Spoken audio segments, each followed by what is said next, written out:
कभी कभी पेट की भूख के कारण तो कभी परिवार के भरण पोषण के लिए दूरदराज के ग्रामीण इलाकों में लड़कियां अक्सर लालच के कारण भी तस्करी का शिकार हो जाती है। हालांकि कभी कभी अपने शौक को पूरा करने के लिए भटक भी जाती है। सिर्फ इतना ही नहीं, कुछ दलाल प्रेम के जाल में फंसाकर लड़कियों को रेड लाइट इलाकों में बेच देते हैं और ना चाहते हुए भी लड़कियों को तस्करी और देह व्यापार के धंधों का शिकार होना पड़ता है।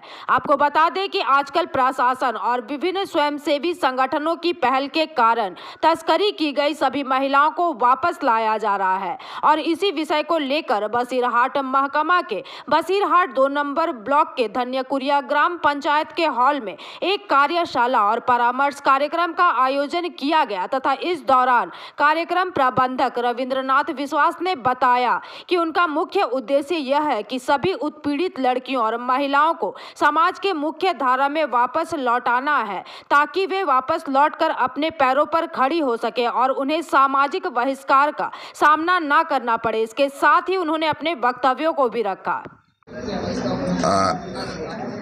আমরা ব্যাপারটা করিনি, আমরা মূল উদ্যোক্তা নই।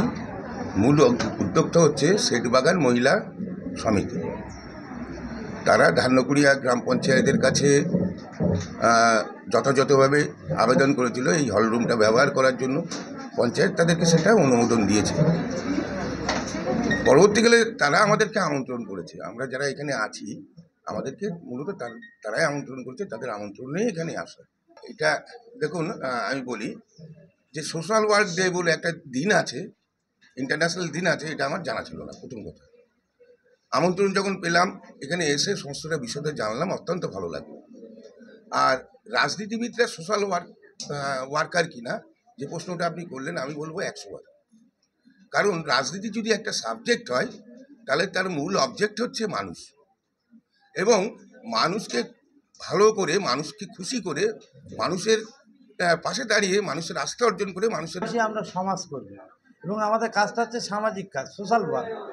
তো এই ভাবনাটা, এই ধারণাটা নিজেদের মধ্যে যাতে গ্রো করে এবং তার দ্বারা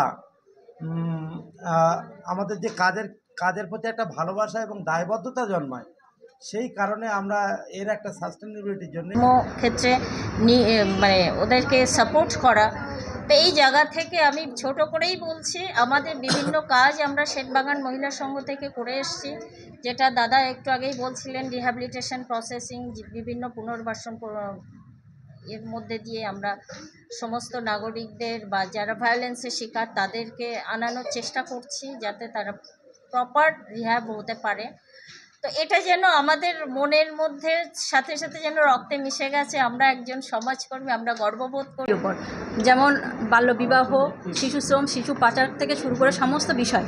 তো আমরা এইভাবে প্রতিনিয়ত কাজ করব, আগামী দিনেও করতে থাকব এই সমাজসেবামূলক কাজ, যাতে আমরা আমাদের সমাজটাকে বিশুদ্ধভাবে গড়ে তুলতে পারি। যেটা আমরা বাড়িতে বাড়িতে করছি, সেটা আমরা অ্যাওয়ারনেসের মাধ্যমে, আমরা কমিউনিটিতে করছি, অ্যাডোলেসেন্ট গ্রুপ ক্রিয়েট করে তাদের মাধ্যমে সচেতন বাড়াচ্ছি।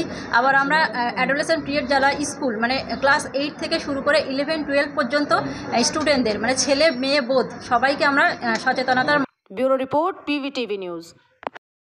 नियमित अपडेट एवं दुनिया भर की ताज़ा खबरों के लिए हमारे फेसबुक पेज को फॉलो एवं यूट्यूब चैनल को सब्सक्राइब करें। রানীগঞ্জ শহরের NSB রোডে অবস্থিত সুসজ্জিত এবং মনোরম পরিবেশে অতিথিদের পরিষেবার জন্য তৈরি অতিথি in hotel and restaurant. Hotel অতিথি ইন পরিষেবায় থাকছে অত্যাধুনিক সুবিধাযুক্ত এসি রুম। অতিথি ইনে পকেট ফ্রেন্ডলিতে আপনি পাবেন single and double bedroom. Festival সিজনে থাকছে স্পেশাল ডিসকাউন্ট। তাই উৎসবে অনুষ্ঠানের যে কোনো দিন পাশেই পাবেন হোটেল অতিথি in, metro plaza, NSB road, Raniganj, Muthoot finance building. যোগাযোগ করুন এই নাম্বারে 7872933666 এবং 9434133666।